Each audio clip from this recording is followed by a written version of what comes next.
So hello dear student, तो बहुत बहुत स्वागत करता हूँ आज के इस लाइव सेशन में। तो दोस्तों आज के इस वीडियो में हम बात करेंगे बोर्ड एग्जाम 2022 में जो हमारा इंग्लिश का पेपर हुआ था, तो उसमें हमारा जो भी ग्रामर सेक्शन से जो हमारे पार्ट आए हुए हैं उन सभी को आज हम यहाँ पे डिस्कस करेंगे। और ये हमारे क्लास 12th वाले विद्यार्थियों के लिए तो यह वीडियो आपके लिए बहुत ज़्यादा इंपॉर्टेंट होने वाले है, क्योंकि आज हम यहाँ पे ग्रामर सेक्शन से जितने भी क्वेश्चन आए हुए हैं सभी क्वेश्चनों को आसानी से सॉल्व करेंगे और बताएंगे कि कैसे कैसे क्वेश्चनों को सॉल्व करना है। और यह हमारे लगभग आपको ग्रामर सेक्शन से आपको 25 नंबर क्वेश्चन भी देखने को मिलते ही हैं बोर्ड एग्जाम में। तो चलिए देखते हैं कि 2022 में हमारे कौन कौन से क्वेश्चन जो कि ग्रामर सेक्शन में पूछे गए हैं और उनको आसानी से हम सॉल्व करते हैं। तो चलिए देख लेते हैं। तो देखिए, जैसे कि मैंने यहाँ पे एक जो कि एग्ज़ाम का मतलब कि 2022 का हमने पेपर लिया हुआ है और इसमें चलिए देखते हैं ग्रामर सेक्शन को। तो देखिए यहाँ पे हमारा ग्रामर सेक्शन कहाँ पे है भाई? हाँ, यहाँ पे देखिए ग्रामर सेक्शन हमारे यहाँ पे। तो देखिए ग्रामर सेक्शन जो हमारा सी वाला है तो ये हमारा ग्रामर सेक्शन है। इसमें हमारा सबसे पहला है कि choose the correct option to answer to the following questions. तो इसमें देखिए हमारे 5×2 मतलब कि 5 जो हमारे 5 क्वेश्चन दिए हैं वो 2-2 नंबर के हैं। ठीक है, तो चलिए इसको सॉल्व करते हैं। तो देखिए इसमें हमारा दिया क्या है, सबसे ए वाला जो है हमारा, इसको चलिए हम पहले देखते हैं। देखिए ए में हमारा दिया है कि undue favour to place one's relative in lucrative post is called. तो देखिए अब इसका मतलब क्या है, कि मतलब क्या है इसमें बोल रहा है कि हमारा रिलेटिव मीन्स क्या आप समझते होंगे, रिलेटिव मीन्स क्या होता है? रिश्तेदार। ये हमारे रिलेटिव हैं, ठीक है, तो रिश्तेदार। तो इसमें बोला गया है कि किसी रिश्तेदार को, ठीक है, एक बार आकर्षक पद यानी आकर्षक पद मतलब कि लाभप्रद पद, ठीक है, लाभप्रद जिस पे वो लाभ प्रदान करे, ठीक है, तो उस पर अगर जो कि पद पर बिठाने पर अनुचित उपकार कहलाता है। ये हमारा पूछा गया कि अनुचित उपकार जो है वो हमारा क्या कहलाता है। मतलब इसमें क्या है कि आकर्षक पद का मतलब क्या है कि यहाँ पे ल्यूक्रेटिव, ठीक है, आकर्षक पद, ठीक है, और यहाँ पे हमारा जो यहाँ पे फेवर दिया हुआ है इसका मतलब क्या है कि हमारे यहाँ पे उपकार, ठीक है, फेवर क्या होता है? उपकार। तो यहाँ पे जो हमारा बोला गया है कि किसी रिश्तेदार को एक बार आकर्षक पद या फिर लाभप्रद पद पर बिठाने पर अनुचित उपकार कहलाता है। तो इसमें क्या कहलाता है भाई? तो देखिए कास्टिज्म कहलाता है, या फिर इंडिविजुअलिज्म कहलाता है, या फिर सेकुलरिज्म कहलाता है, या फिर नेपोटिज्म कहलाता है। तो इसमें देखिए कौन सा राइट आंसर होगा, पहले आप समझिए, देखिए ध्यान से समझिएगा। इसमें क्या है हमारा? कास्टिज्म है, तो इसका मतलब क्या होता है? जातिवाद होता है, ठीक है। तो जातिवाद का मान लीजिए इससे कोई मतलब नहीं है रिश्तेदार में, ठीक है, इसमें हमारा कोई मतलब नहीं है। अब ये इंडिविजुअल में मतलब क्या होता है कि यहाँ पे व्यक्तिवाद, ठीक है, व्यक्तिवाद में हमारा भी इससे कोई संबंध नहीं है। रिलेटिव मतलब कि किसी आकर्षक पद पर बैठा रहे हैं किसी भी रिलेटिव को, ठीक है। तो यहाँ पे अब हमारा है सेकुलरिज्म। तो इसमें क्या है हमारा कि इसका मतलब है धर्मनिरपेक्षता। तो अब इसमें धर्म की बात तो की करने गई है, ठीक है। तो यहाँ पे हमारा जो नेपोटिज्म है, जो मतलब कि इसका मतलब क्या है कि भाई और भतीजावाद, ठीक है। तो ये हमारा बिल्कुल ही राइट आंसर हो जाएगा। मतलब कि नेपोटिज्म मतलब होता है भाई या भतीजावाद, मतलब किसी को हम अगर आकर्षक पद पर बैठा दें तो हमारा जो कि भाई या भतीजावाद कहलाता है, ठीक है, जो उसका उपकार है। तो यहाँ पे हमारा क्या हो जाएगा? सबसे फर्स्ट पे यहाँ पे जो हमारा हो जाएगा मतलब कि फोर्थ में जो हमारा ए का फर्स्ट है तो उसमें हमारा क्या हो जाएगा? देखिए ए जो हमारा ए वाला है, ठीक है, फोर्थ वाले में, तो इसमें हमारा क्या हो जाएगा? तो देखिए ये हमारा नेपोटिज्म हो जाएगा, ठीक है। तो यहाँ पे हमारा नेपोटिज्म ले लेते हैं, नेपोटिज्म, ठीक है। तो ये हमारा नेपोटिज्म हो जाएगा और ये हमारा राइट आंसर है, ठीक है। तो अब ऐसे हमारे ए वाला हो गया। अब चलिए नेक्स्ट देखते हैं। तो देखिए नेक्स्ट है हमारा कि the phrases on the way. और इसमें क्या है कि ऑन द वे मतलब इसका ये हमारा एक फ्रेज दिया हुआ है, ठीक है, इसका मतलब पूछ रहा है कि इसका मतलब क्या होता है। तो देखिए इसमें क्या दिया गया कि इंक्रीजिंग होगा कि डेवलपिंग होगा, कि यहाँ पे इंक्रीजिंग होगा कि यहाँ पे स्ट्राइकिंग होगा, ठीक है। तो इसमें से कौन सा हमारा आंसर होगा? देखिए इसमें क्या बोला गया कि यहाँ पे इसका मतलब क्या होगा? तो देखिए इंक्रीजिंग मतलब होता है बढ़ना। तो देखिए यहाँ पे हमारा दिया गया है ऑन द वेन, ठीक है। तो इसका मतलब क्या होता है? घटना होता है, ठीक है, मतलब कि घटते आना, डिक्रीजिंग। तो इसमें हमारा कहीं डिक्रीजिंग दिया हुआ है तो इसमें हम देखिए वही हमारा राइट आंसर होगा, ठीक है, डिक्रीजिंग। तो यहाँ पे हमारा डिक्रीजिंग दिया हुआ है तो यहाँ पे हमारा क्या होगा? राइट आंसर होगा। अब देखिए इसमें इन सभी का मतलब क्या है? बढ़ना होता है। इंक्रीजिंग मीन्स भी बढ़ना होता है, डेवलप मीन्स भी मतलब विकास करना होता है, या फिर स्ट्राइकिंग मीन्स हमारा जो कि अति प्रभावशाली या फिर बहुत स्पष्ट भी बोल सकते हैं आप इसको, ठीक है। तो इन सभी ये वाला हमारा गलत हो जाएगा और ये जो है हमारा डिक्रीजिंग वाला मतलब घटना होता है, ये ऑन द वेन का मतलब क्या होता है? घटना होता है। तो ये हमारा सही हो जाएगा। तो यहाँ पे हम डिक्रीजिंग लिख लेते हैं, ठीक है। तो आई होप ये आप समझ गए होंगे। बी वाला हमारा हो गया डिक्रीजिंग, ठीक है। तो यहाँ पे हम बी वाला जो है वो हमारा डिक्रीजिंग है, इसको और पास में कर, ठीक है। तो ये हमारा डिक्रीजिंग हो गया। अब देखिए अब जो हमारा अगला क्वेश्चन है चलिए उसको देखते हैं। तो देखिए अब हमारा अगला वाला है कि तो अब देखिए हमारा अगला क्वेश्चन है सी वाला। तो देखिए इसमें क्या है हमारा कि the synonyms of despise is, मतलब डिस्पाइज जो है इसका मतलब कि सिनोनिम्स क्या होता है, मतलब पर्यायवाची क्या होता है। तो इसमें क्या है, डिस्पाइज में तो होता क्या है पहले आप समझिए। डिस्पाइज मतलब होता है घृणा करना, ठीक है। तो अब इसमें हमारा कोई भी घृणा वाला शब्द होगा तो वो हमारा राइट आंसर होगा। तो देखिए लव मिस क्या होता है, ये हमारा प्यार होता है, ठीक है, तो इसका घृणा नहीं होगा, ठीक है। हेड मिस होता है हमारा घृणा करना, ये सही होगा हमारा।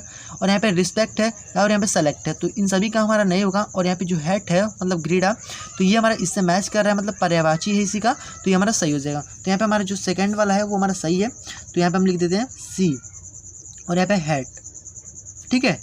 तो देखिए सबको आप नोट करते चलिएगा। और देखिए बहुत ज़्यादा इंपॉर्टेंट क्वेश्चंस हैं और ये आप ध्यान देते चलिएगा, ये भी आपके बोर्ड एग्जाम में आ सकते हैं। नेक्स्ट है हमारा डी वाला हमारा दिया हुआ है कि Rohit has gone before his father कम। तो देखिए इसमें क्या बोला गया है कि which word in the above sentences is an error, मतलब कि इसमें कौन सा सेंटेंस है जो हमारा इरर है, जो इसमें हमारा कोई भी एक वर्ड दिया गया है, ठीक है, वर्ड जो है हमारा वो हमारा गलत है, तो उसको आपको बताना है। तो देखिए तो इसमें हम चलिए खोजते हैं कि इसमें हमारा कौन सा वर्ड है जो गलत है। देखिए Rohit has gone before his father कम। तो पहले हम इसका हिंदी समझ लेते हैं, इसका हिंदी क्या होगा, ठीक है। तो इसमें बोला है कि Rohit has gone before his father कम। तो मतलब क्या है कि उसके पिता के आने, हिज फादर कम का मतलब क्या है, उसके पिता के आने से पहले रोहित जा चुका है क्यों इसमें बोला गया है कि यहाँ पे हैज़ लगा हुआ है, मतलब कि ये जो कि प्रेजेंट परफेक्ट का है, ठीक है। और प्रेजेंट परफेक्ट में हमारे ऐसे सेंटेंसेस कभी भी नहीं बनते हैं, ठीक है। तो ये हमारा बिल्कुल ही गलत हो जाएगा, मतलब कि इसमें हैज़ भी हमारा गलती हो जाएगा, मतलब कि ये पास्ट परफेक्ट में बनता है जो कि हमारे यहाँ पे हैड का प्रयोग किया जाएगा। तो यहाँ पे हमारा एक गलत है हैड, जो कि हमारे इसमें दिया नहीं है, इसलिए यहाँ पे इसको हम नहीं मानेंगे, ठीक है। और भी हम इसमें मिला लेते हैं कि और हमारा कौन सा सही हो सकता है। तो देखिए अब इन सेंटेंस को बनाएंगे तो ये तो हमारा बिल्कुल ही गलत हो गया। अब और आगे हम देखते हैं, तो हिज फादर कम हमारे दिए हुआ है। तो देखिए अब हमारा इन सेंटेंसों में जैसे कि हमारा पास्ट जो परफेक्ट टेंस होता है उसमें जब हमारे बनाते हैं ऐसे सेंटेंसों को, तो देखिए जब भी हमारा बिफोर या फिर आफ्टर वाला कोई भी सेंटेंस है तो उसमें जो हमारा एक सेंटेंस होता है वो हमारा पास्ट इंडेफिनिट में बनता है और जो हमारा एक सेंटेंस होता है वो पास्ट परफेक्ट में बनता है। तो देखिए इसमें हमारा जो कि पास्ट परफेक्ट में हमको पहले देखना पड़ेगा, तो ये पास्ट परफेक्ट में तो है नहीं, ये हमारे गलत हो गया, मतलब कि यहाँ पे हैड रहना चाहिए। और यहाँ पे जो कि पास्ट इंडेफिनिट में, तो पास्ट इंडेफिनिट में क्या होता है, फादर हिज फादर कम है तो हमारे यहाँ पे केम हो जाएगा, क्योंकि पास्ट इंडेफिनिट में क्या होता है सेकंड फॉर्म का प्रयोग किया जाता है और यहाँ पे हमारा केम जो है वो गलत हो जाएगा, ठीक है। तो यहाँ पे हमारा जो कम है वो हमारा गलत है, तो यहाँ पे आप समझ गए होंगे। तो यहाँ पे हमारा, और ये आप हमेशा देखिएगा केवल ये हमारा पास्ट परफेक्ट में ही ऐसा जो कि सेंटेंसेस देखने को मिलते हैं, ठीक है। तो यहाँ पे हमारा कम हो जाएगा, तो यहाँ पे चौथा वाला जो हमारा राइट आंसर हो जाएगा, ठीक है। तो डी का हमारा चौथा कम, तो यहाँ पे हमारा राइट आंसर है, तो डी का हमारा हो जाएगा कम, ठीक है। तो ये हमारा राइट आंसर है क्योंकि यहाँ पे केम होगा, आप याद रखिएगा। तो अब नेक्स्ट है हमारा कि, तो इसमें पूछेगा कि the antonyms of savoury is. तो देखिए इसमें क्या हो जाएगा हमारा, यहाँ पे माइल्ड दिया हुआ है, यहाँ पे बोल्ड है यहाँ पे, और यहाँ पे फर्टाइल है और यहाँ पे हाइड है, ठीक है। तो इसमें क्या कौन सा हमारा राइट आंसर हो जाएगा, तो देखिए हमारा जिसमें माइल्ड दिया गया है ये हमारा सेवरी का एंटोनिम्स होता है, मतलब कि इसका उल्टा होता है, ठीक है। तो ये हमारा राइट आंसर है। तो ये हमारा जो मिल्ड है वो हमारा एकदम बिल्कुल राइट आंसर है। तो देखिए यहाँ पे हम लगाते हैं जो हमारा ई है उसका हमारा फर्स्ट वाला होगा, तो ये वाला हमारा राइट आंसर है। तो यहाँ पे फर्स्ट लिखते हैं ई का, यहाँ पे फर्स्ट वाला मतलब क्या है, मिल्ड, ठीक है। तो ये हमारा राइट आंसर है। आप एक एक चीज़ को देखते चलिए, ठीक है। और इसका जो, तो देखिए अगर सेवरी का मतलब देखें तो सेवरी मतलब होता है कठोर या फिर मतलब बहुत कठिन, ठीक है, कठोर होता है। तो अगर हम इसमें एंटोनिम्स पूछे गए मतलब कि इसका विपरीत क्या होगा, ठीक है। तो विपरीत में क्या होता है, मतलब इसका विलोम क्या होता है। तो देखिए विलोम में अगर कठोर है तो उसका नरम होगा, तो नरम का क्या होता है हमारा मिल्ड होता है, ठीक है। तो MILD हमारा हो जाएगा, तो ये हमारा बिल्कुल ही राइट आंसर है। तो आप यहाँ में समझ गए होंगे। तो अब इसका नेक्स्ट है हमारा, तो नेक्स्ट देखते हैं। देखिए अगला हमारा दिया गया है कि change any one of the following sentences into indirect narration, ठीक है। तो यहाँ पे नरेशन दिया गया, चलिए इसको सॉल्व करते हैं। देखिए दिया क्या गया है कि Mohan said to Rita why did you stop here, ठीक है। तो अब यहाँ पे बोला क्या गया है, तो देखिए तो ये हमारा सबसे पहले आप समझ गए होंगे कि ये हमारा इंट्रोगेटिव में, मतलब यहाँ पे वाई आ गया तो आप समझ गए कि ये इंट्रोगेटिव है। तो देखिए तो इसको जब चेंज करेंगे तो हमारा क्या हो जाएगा, तो जब भी हमारा इंट्रोगेटिव में दिया हुआ था तो आपको यहाँ पे पता होगा कि यहाँ पे हमारे किसका प्रयोग किया जाता है, तो यहाँ पे आस्क्ड का प्रयोग किया जाता है, ठीक है। तो यहाँ पे हम आस्क्ड का प्रयोग करेंगे, ठीक है। तो देखिए यहाँ पे आस्क्ड का प्रयोग करेंगे, तो देखिए मोहित है और यहाँ पे सेड टू के स्थान पे हमारा आस्क्ड हो जाएगा। चलिए इसको बनाते हैं। तो देखिए मोहित, यहाँ पे मोहित लिखेंगे, ठीक है। चलिए यहाँ से हम करते हैं पाँचवा, ठीक है। तो यहाँ पे हमारा हो जाएगा, यहाँ पे दिया है पहला वाला मोहित, ठीक है, मोहित हो जाएगा हमारा। और यहाँ पे सैड टू के स्थान पे आस्क्ड का प्रयोग करेंगे, तो यहाँ पे आस्क्ड लिखेंगे। और यहाँ पे फिर हमारा दिया गया है रीता, तो यहाँ पे रीता लिख देते हैं। देखिए बहुत ही ईजी तरीके से आप भी इसको बना लेंगे, बहुत ही आसान होता है ये, इनडायरेक्ट और डायरेक्ट, ठीक है। तो वाई और डिड यू स्टॉप हियर, तो देखिए इसको लगाने से पहले हम क्या करेंगे, तो देखिए इसको लगाने से पहले ना यहाँ पे अगर इन्वर्टेड कॉमा हटाते हैं तो आप समझ रहे होंगे कि यहाँ पे इफ़ या वेदर का प्रयोग किया जाता है। लेकिन क्या होता है कि यहाँ पे जब हमारा क्वेश्चन वर्ड आ जाए, वाई, व्हेन या फिर कोई भी ऐसा कोई वर्ड आ जाए, तो यहाँ पे हम जो कि इफ़ या वेदर का प्रयोग नहीं करते हैं, ठीक है, केवल हम यहाँ पे वाई लिखते हैं। तो यहाँ पे हम वाई लिखेंगे, तो यहाँ पे वाई हो जाएगा रीता, वाई हो जाएगा। और यहाँ पे फिर हमारे क्या है, तो देखिए यू है, तो हमारे यू जो कि किसके अनुसार बदलता है, तो यू जो है ऑब्जेक्ट के अनुसार बदलेगा। तो रीता हमारा ऑब्जेक्ट है, तो यहाँ पे हम रीता के अनुसार किसका प्रयोग करेंगे, तो यहाँ पे सी का प्रयोग कर देंगे। तो यहाँ पे हमारा सी हो जाएगा, देखिए तो यहाँ पे हम लाएंगे सी, ठीक है। तो यहाँ पे हमारा हो जाएगा सी। तो देखिए दिया गया है why did you stop here है, तो अब देखिए ये हमारे किस में है, डिड है, मतलब डिड लगा हुआ है, इसका मतलब कि पास्ट इंडेफिनिट है। तो अब देखिए जब पास्ट इंडेफिनिट होता है तो इनडायरेक्ट में क्या करते हैं कि ये हमारा पास्ट परफेक्ट में चला जाता है। तो पास्ट परफेक्ट में किसका प्रयोग किया जाता है, तो यहाँ पे हैड का प्रयोग किया जाता है, और ये आप हमेशा याद रखिएगा। तो यहाँ पे हम हैड लगाएंगे, ठीक है। हैड लगाने के बाद हमारे क्या हो जाएगा, उसके बाद हम क्या किसका प्रयोग करेंगे, तो यहाँ पे स्टॉप दिया गया है, ठीक है। स्टॉप है तो यहाँ पे इसमें थर्ड फॉर्म का प्रयोग होता है, कभी भी इनडायरेक्ट बनाते समय हमेशा हम थर्ड फॉर्म का प्रयोग करते हैं। तो यहाँ पे हम थर्ड फॉर्म का प्रयोग करेंगे, तो यहाँ पे स्टॉप्ड हो जाएगा हमारा, ठीक है, स्टॉप्ड हो जाएगा हमारा। और यहाँ पे फिर हमारा हियर दिया गया है, ठीक है, तो स्टॉप्ड हियर है, तो हमें स्टॉप देयर हो जाएगा, ठीक है। तो यहाँ पे हम देयर लिख देते हैं, क्योंकि हियर जो है हमारा वो हमारा देयर में कन्वर्ट हो जाता है। तो यहाँ पे हियर का देयर हो जाएगा। तो ये आई होप ये आप इतना समझ गए होंगे। तो देखिए केवल इतना ही था फर्स्ट वाले सेंटेंस का। तो हमारा क्या बना भाई, Mohit asked Rita why she had stopped there, ठीक है। तो इतना सही है, आपको समझ में आ गया होगा। तो अब देखिए इतना क्लियर है आपको। तो चलिए अब अगला देखते हैं। तो देखिए सेकंड वाला हमारा दिया गया है, the teacher said to the children do not quarrel और हैव विथ योर सिस्टर। तो देखिए अब इसमें क्या बोला गया है कि यहाँ पे जो टीचर है वो क्या कर रहे हैं, बच्चों को एडवाइस दे रहे हैं, ठीक है। Do not quarrel with sister, मतलब अपने जो बहन है उससे झगड़ा मत करो, ठीक है, या ना करो, ठीक है। तो यहाँ पे एडवाइस दिया जा रहा है, मतलब तो हम इसमें किसका प्रयोग करेंगे, तो यहाँ पे हम टीचर क्या कर रहे हैं कि चिल्ड्रन को एडवाइस दे रहे हैं, तो एडवाइस के इसमें प्रयोग करेंगे। तो चलिए सेकंड वाले सेंटेंस को बनाते हैं। देखिए जब भी हम सेकंड वाले सेंटेंस को बनाएंगे तो यहाँ पे हमारा एडवाइस लगेगा, मतलब कि द टीचर साइड टू के स्थान पे एडवाइस का प्रयोग करेंगे, ठीक है, क्योंकि सलाह दिया जा रहा है, ठीक है। तो यहाँ पे लिखेंगे द टीचर, ठीक है, द टीचर, एक एक चीज़ों को समझते चलिए। और यहाँ पे एडवाइस का प्रयोग करेंगे, एडवाइज्ड, ठीक है। और यहाँ पे चिल्ड्रेन, द चिल्ड्रेन, ठीक है, तो यहाँ पे द और यहाँ पे चिल्ड्रेन, ठीक है, the teachers advise the children, ठीक है। उसके बाद हमारे क्या है, do not quarrel with your sister. तो अब देखिए अब इसमें आपको एक बात याद रखना है। तो अब आपको इसमें पता होगा कि जब भी हमारा ऐसे हमारा प्रार्थना या फिर सलाह वाला ऐसे जब हमारे वर्ड आते हैं तो इसमें हमारा यहाँ पे इन्वर्टेड कॉमा को हटाने के बाद यहाँ पे टू का प्रयोग करते हैं। लेकिन आपको एक बात और मैंने आपको पहले ही बता चुका हूँ कि मैंने जब आपको डायरेक्ट इनडायरेक्ट पढ़ाया था तो मैंने आपको बताया था यहाँ पे कि डू नॉट जब भी हमारा आ जाए सेंटेंस में, जो हमारा रिपोर्टेड स्पीच होता है, जब उसमें हमारा डू नॉट आ जाए तो यहाँ पे हम किसका प्रयोग करते हैं, तो नॉट को सबसे पहले लिखते हैं, उसके बाद टू का प्रयोग बाद में करते हैं। मतलब ये हमारा डू तो हट जाता है, लेकिन जो हमारा नॉट होता है वो हमारा टू से पहले होता है। मतलब कि यहाँ पे इन्वर्टेड कॉमा को हटाने के बाद टू का प्रयोग करेंगे, लेकिन उससे पहले हम यहाँ पे नॉट का प्रयोग करेंगे और यहाँ पे फिर टू का प्रयोग करेंगे। और यहाँ पे जो भी हमारा दिया गया है यहाँ पे क्वेरल और यहाँ पे विथ योर सिस्टर, तो यहाँ पे योर को हम हिज में बदल देंगे और यहाँ पे सिस्टर, ठीक है। तो यहाँ पे हमारा क्वेरल हो जाएगा, तो यहाँ पे हम लिख देते हैं क्वेरल, ठीक है। तो यहाँ पे क्वेरल हो जाएगा और यहाँ पे विथ हमारा लिखेंगे तो विथ है, ठीक है। और यहाँ पे हिज सिस्टर हो जाएगा हमारा, हिज सिस्टर, ठीक है। तो ये हमारा इंट्रोगेटिव में सॉरी इंट्रोगेटिव नहीं है। तो देखिए अब हमारे अब हमारे ये क्लियर हो गया है आपको सेंटेंस। इसमें देखिए क्या मैंने किया है, बना क्या हमारा sentence, the teacher advise the children not to quarrel with his sister. His मैंने क्यों लगाया, क्योंकि यहाँ पे हमारे योर है, तो योर हमारा सेकंड पर्सन का प्रोनाउन है जो कि हमारा इसके ऑब्जेक्ट के अनुसार बदलेगा, तो यहाँ पे हमारा हिज हो जाएगा, ठीक है। तो यहाँ पे बहुत सारे हैं हमारे, ठीक है, चिल्ड्रन मतलब कि सभी को बोल रहे होंगे ना, तो यहाँ पे हिज लगाएंगे, ठीक है, माई नहीं लगाएंगे। तो यहाँ पे आपको कितना क्लियर हो गया। अब नेक्स्ट है हमारा कि combine any one of the following as directed, ठीक है।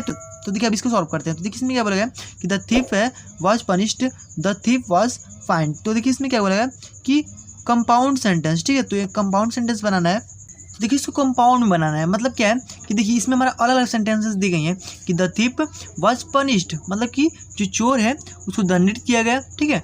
और यहाँ पे द थीफ वाज फाइंड, और यहाँ पे क्या बोला गया, चोर पर कुछ जुर्माना लगाया गया। तो यहाँ पे दोनों चीज़ बताया गया। तो इसमें क्या करना है, इसको कंबाइन करना है, मतलब कि इसमें भी हमारा द थीफ है और यहाँ पे इसमें भी द थीफ है, मतलब इसको एक में करना है, मतलब इस सेंटेंस को क्या करना है, एक में हमको मिला देना है। ठीक है, तो यहाँ पे हमारा क्या बनेगा, तो इसमें देखिए दिया क्या गया हमारा कि चोर को सजा दी गई और चोर को जुर्माना लगाया गया, ये हमारा दिया गया है। तो अब हम इसको बनाएंगे कैसे, देखिए, तो इसको हम लिख देंगे कि अगर हम इसे लिखेंगे कि चोर को दंडित किया गया और जुर्माना लगाया गया, तो यहाँ पे हमारा ये करेक्ट हो जाएगा। ठीक है, मतलब कि जो चोर है उसको दंडित भी किया गया, मतलब कि उसे सज़ा भी दी गई और उस पर जुर्माना भी लगाया गया। तो यहाँ पे हम ये हमारा सेंटेंस क्या बनेगा वो देखिए। तो यहाँ पे हमारा जो बी में है हमारा यहाँ पे, तो बी यहाँ पे लिखेंगे और यहाँ पे जो हमारा फर्स्ट वाला है तो ये हमारा जो कि कंपाउंड में है। ठीक है, तो यहाँ पे हम लिखेंगे द थीफ, द यहाँ पे जो हमारा थीफ, ठीक है, द थीफ वाज पनिश।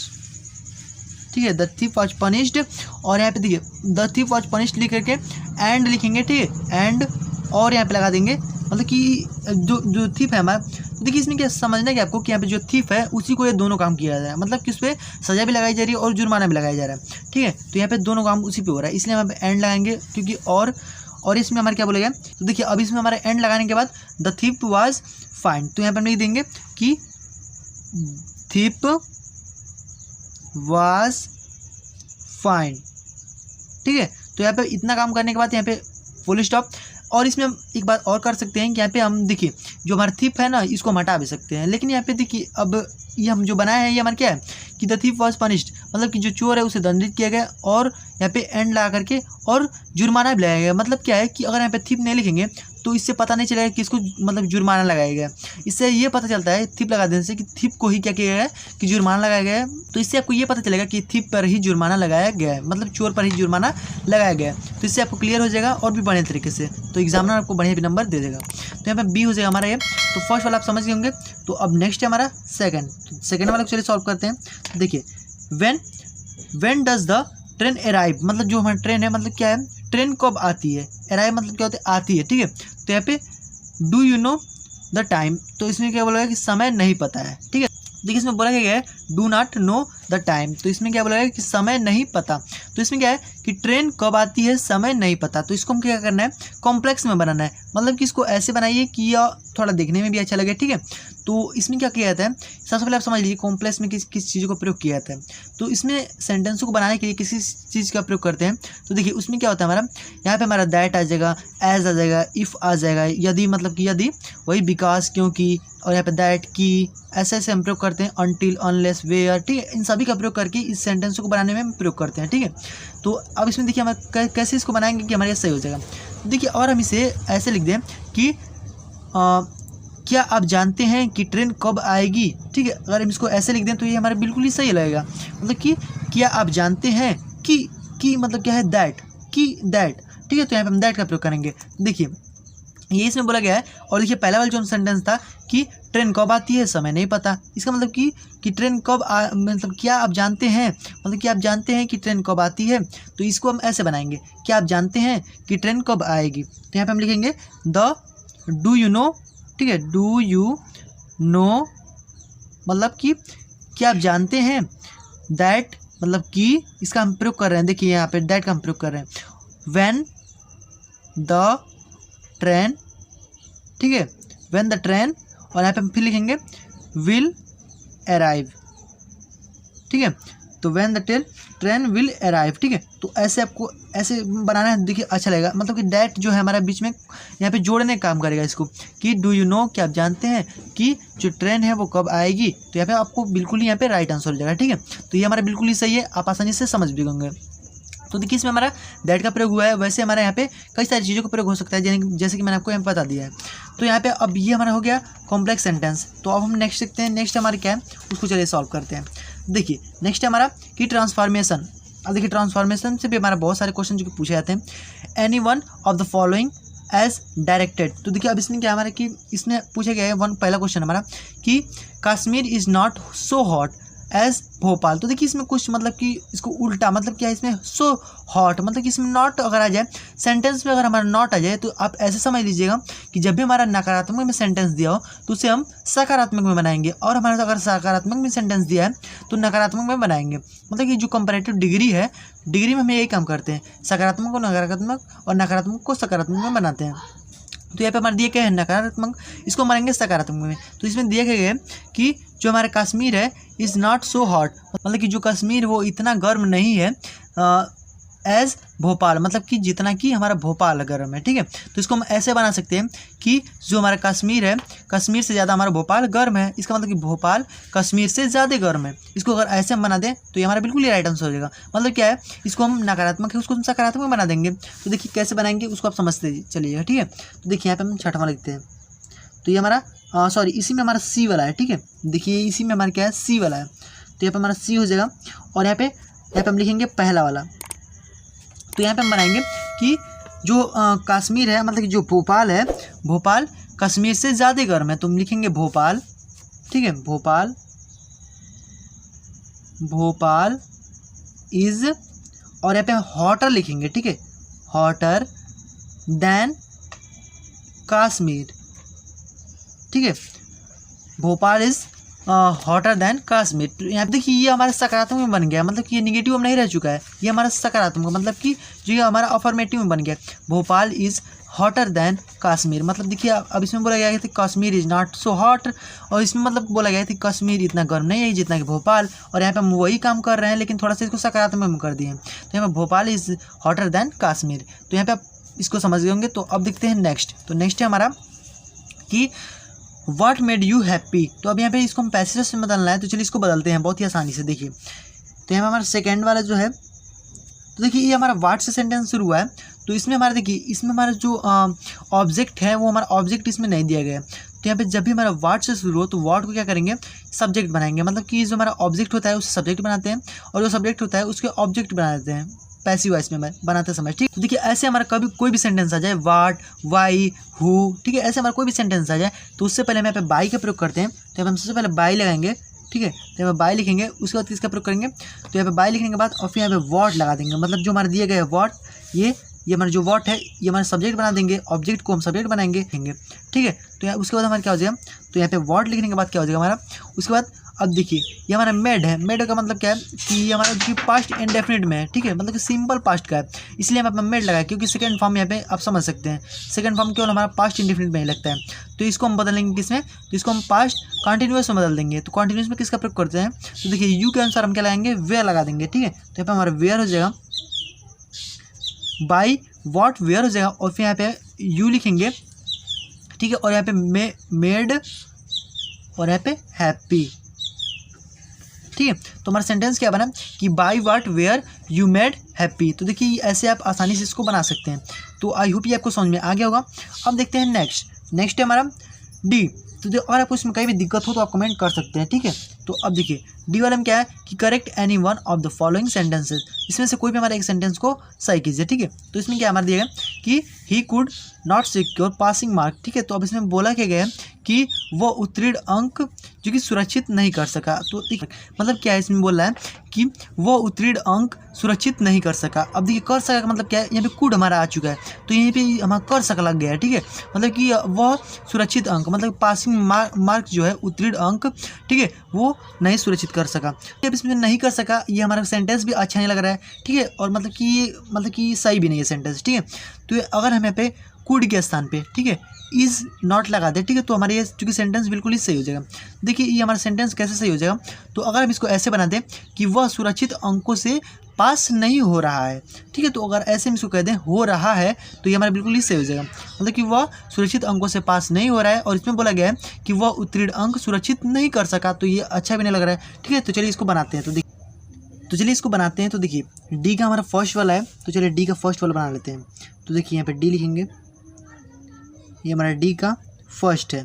ठीक है, तो अब डी के फर्स्ट को चलिए बनाते हैं। तो देखिए इसको कैसे लिखेंगे, तो हमको लिखना है वह सुरक्षित अंकों से पास नहीं हो रहा है। ठीक है, तो इसको हिंदी में बनाएंगे, मतलब कि जो कि सिंपल में बनाएंगे, तो ये हमारा कॉन्टिन्यूस में क्या हो जाएगा, तो ही और यहाँ पे is not, he is not passing, ठीक है, he is not passing from मतलब से, ठीक है, सिक्योर, और सिक्योर यहाँ पे सी है, सिक्योर और यहाँ पे मार्क, ठीक है। तो यहाँ पे हमारे इसका मतलब क्या हो गया कि वह सुरक्षित अंकों, मतलब जो सिक्योर है मतलब सुरक्षित है, अंकों से पास नहीं हो रहा है। तो और इस ऊपर वाला हमारे क्या इसमें क्या था कि वह उत्तीर्ण अंक को सुरक्षित नहीं कर सका। तो देखिए ये हमारा गलत है और वो जो हमने बनाया है वो हमारा सही है। तो यहाँ पे अब हमारा जो नेक्स्ट है कि दूसरा है कि if he will come I shall teach him. अब देखिए इसमें क्या बोला गया है कि इफ़ ही विल कम, मतलब कि यदि वह आएगा, और फिर हमारे क्या है आई शैल टीच हिम, मैं उसे सिखाऊंगा। तो देखिए इसमें भी हमारा कोई भी गलत नहीं है, ठीक है, ये हमारा बिल्कुल ही सही सेंटेंस है कि यदि वह आएगा तो मैं उसे सिखाऊंगा। तो देखिए इसमें कुछ गड़बड़ नहीं है, ठीक है, ये हमारा बिल्कुल ही सही है। तो ये हमारा यही हो जाएगा, ठीक है। तो अब इसको भी ये हमारा हो जाएगा। तो अब हमारा जो नेक्स्ट है ई में हमारा दिया गया कि use any one of the following pairs of word in your one sentences to make the difference in their meanings clear. तो देखिए हमारे पेन दिया है और यहाँ पे पेन दिया है, दोनों का मतलब एक ही है, लेकिन चलिए हम इसको बनाते हैं। तो देखिए इस पेन का मतलब क्या हो जाएगा, हमारा फर्स्ट वाला जो पेन है, ठीक है, मतलब ये हमारा ई वाला बना रहे हैं, ठीक है। तो हमारा जो फर्स्ट वाला पेन है PAIN का मतलब होता है पेन, ठीक है, या फिर लेखनी, ठीक है। पहला वाला हमारा पेन का मतलब क्या है, लेखनी या फिर पेन, ठीक है, पेन भी बोल सकते हैं या फिर लेखनी या फिर टुकड़ा भी बोल सकते हैं, ठीक है, टुकड़ा भी होता है, या फिर हमारे इसका बोल सकते हैं या फिर शीशा, ठीक है। और जो हमारा नेक्स्ट है कि PANE, तो इस पेन का मतलब क्या होता है PANE। देखिए इस पेन का मतलब है हमारा फलक या फिर पहल, पहल तो आप जान रहे होंगे, ठीक है। तो ये होता है हमारा इस पेन का मतलब और इस पेन का मतलब, तो दोनों आप समझ गए होंगे। अब हमारे जो नेक्स्ट है कि एडेप्ट, ठीक है, तो इसमें हमारा नेक्स्ट वाला जो है हमारा दूसरा कि एडेप्ट और यहाँ पे एडेप्ट, ठीक है, तो दोनों एक ही है हमारा, लेकिन इसमें डिफरेंस क्या है, देखिए इसका मीनिंग हमारा होता है अनुकूल, ठीक है, अनुकूल, ठीक है, इसका मतलब हमारा अनुकूल बनना, ठीक है, अनुकूल बनना। और एडिप्ट का मतलब, इस वाला एडिप्ट का मतलब है कि निपुण, ठीक है। तो दोनों में अंतर है थोड़ा थोड़ा, आप इसको समझते चलिए, ठीक है। तो ये आप आई होप ये आप समझ गए होंगे। अब जो हमारा नेक्स्ट बचा हुआ है छठवां वाला कि होगा कि translate the following into English. तो देखिए अब इसको इंग्लिश में ट्रांसलेट करना है, तो अगर आप नेक्स्ट वीडियो में आप कहते हैं तो मैं इसको भी बना दूंगा, ठीक है, क्योंकि इसमें थोड़ा टाइम लगेगा और मैं आपको आसानी से इसको समझा दूंगा, ठीक है, अगर आप कमेंट करते हैं तो। अगर आपको ये समझ में आ जाए, मतलब कि ये तो नहीं है कि केवल यही वाला आएगा, दूसरा भी आ सकता है, मतलब कि आपको बनाने का ढंग आना चाहिए। और मैंने पहले से आपको बता कर रखा हुआ है कि कैसे सेंटेंसों को, मतलब जो हमारे दिए गए हैं वाक्य, इसको कैसे हम इंग्लिश में ट्रांसलेट करते हैं। तो अगर आपने उसको नहीं देखा है तो लिंक डिस्क्रिप्शन में आप वहाँ से उसको देख सकते हैं, तो आप इसे देख लीजिएगा। तो जितना भी मैंने आपको ग्रामर सेक्शन में बताया, लगभग मैंने आपको 20 नंबर का जो क्वेश्चन बता दिया है, और आई होप कि आपको ये सब समझ में आ गया होगा। तो फ्रेंड्स आज की इस वीडियो में इतना ही था, अब मिलते हैं इस नेक्स्ट सेशन में।